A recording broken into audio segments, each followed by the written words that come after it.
Boulevard, mga buddy.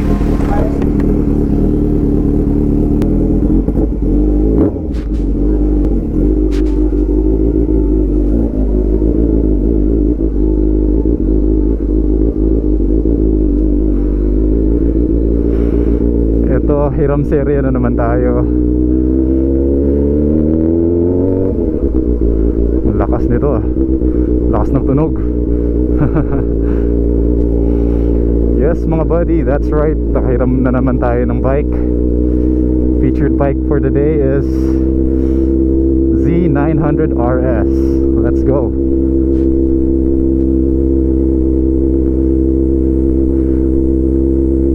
Ang ganda ng setting natin ngayon, no? Puro puno.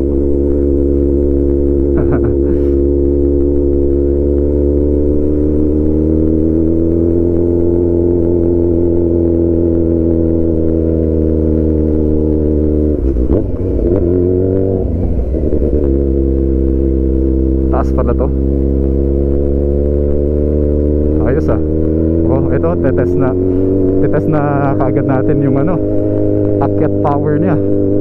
Syempre no issues for this 900cc engine.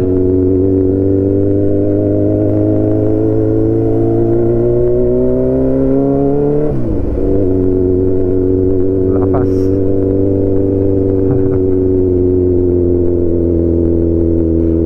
Ang problema kung paano tayo makakabalik doon.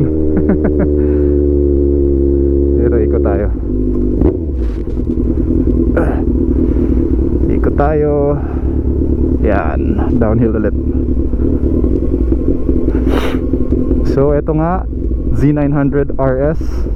Ito yung classic version ng Z900. As you can see, gauge nya oh, circle, bilog. Classic talaga.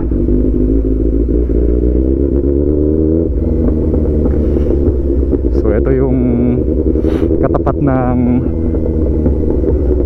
XSR 900 na nireview natin dati. Grabe, ang lakas ng tunog. Naka straight pipe na kasi ito eh. Rinig nyo yan?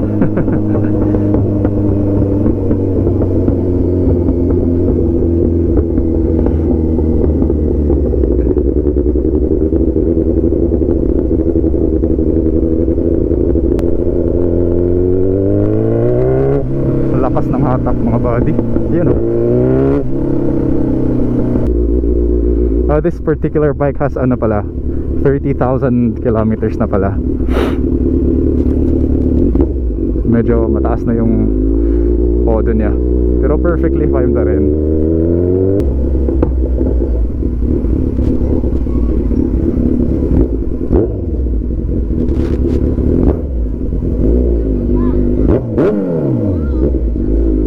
Bomba daw.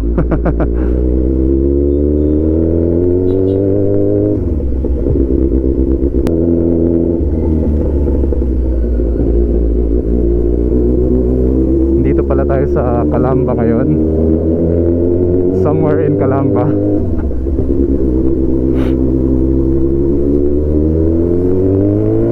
Lakas ng hatak.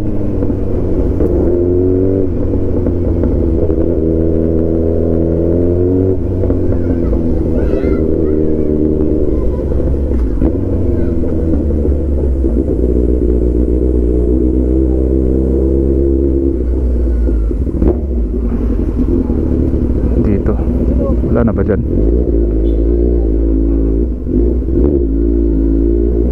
Medyo naliligaw na ako ah.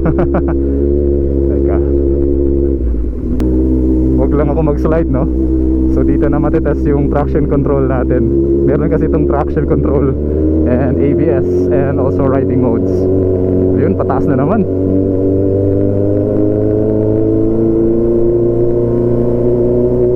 No issue whatsoever.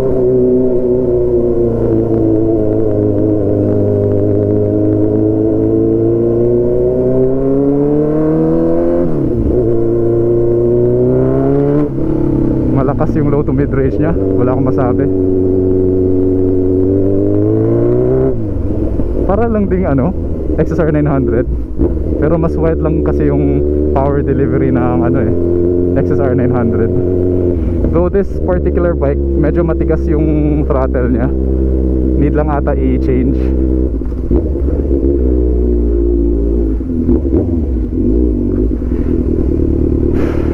Itong particular bike niya, yung throttle niya, tingnan nyo, medyo dumidikit. Need lang i-change siguro yung throttle cable or i-lube, I don't know.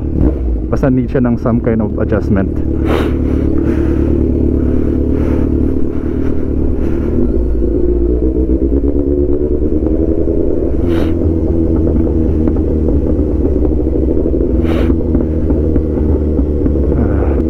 Yung brakes naman niya pwede, malakas din kasi dual disc front brakes na to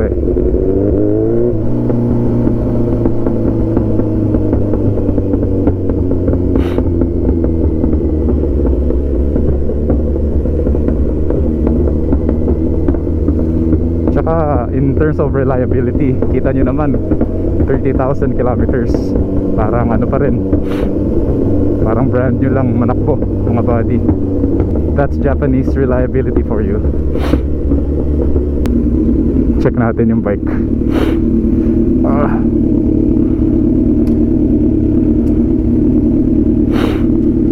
Tsaka naka-ano pala to, most of the Kawasaki big bikes naka-immobilizer key naman so may chip yan yung susi.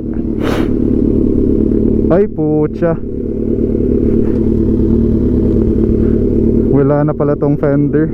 Kaya yung ano wala na pala tong fender, kaya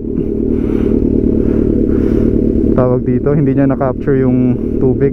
Mali palpak. So ayan, naka LED headlights na siya. Ito design lang to wala yan, naka upside down front forks. Off muna natin. So double disc brake. Ito naka crash bar na rin. And syempre naka aftermarket exhaust na rin, kaya sobrang ingay.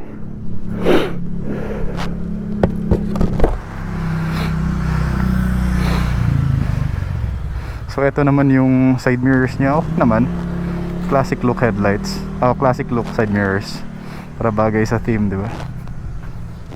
And yung taillights, ayan, classic na classic look. Though ang good thing na gusto ko, yung turn signals naka LED na, pati yung front LED na rin. So very good. Naka LED ba tong taillight na to? I think LED din yung taillight So it's good. Ito monoshock, horizontal monoshock tawag dyan di ba? Kasi yung iba nakaganon vertical, ito nakaganon. Hindi ko lang alam para saan yan, basta ayan yung monoshock nya. Then throttle nya, cable, hindi pa to ride by wire, kable pa. So if gusto nyo talagang modern retro style, ito na talaga.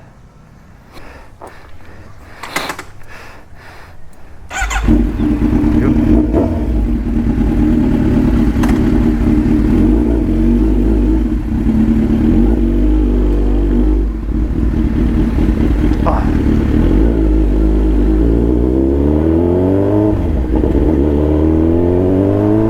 Lakas ng torque.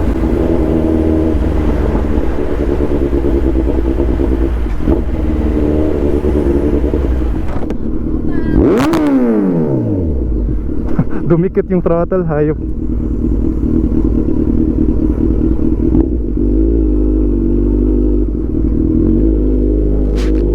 Shit. So eto na, soli na natin. Sobrang nag-iingay na tayo.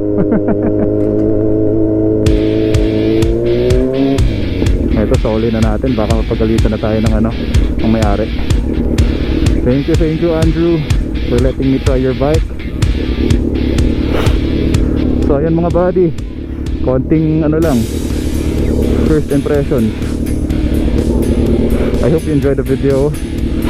Please like, subscribe and comment down below, and ride safe. Peace out mga buddy.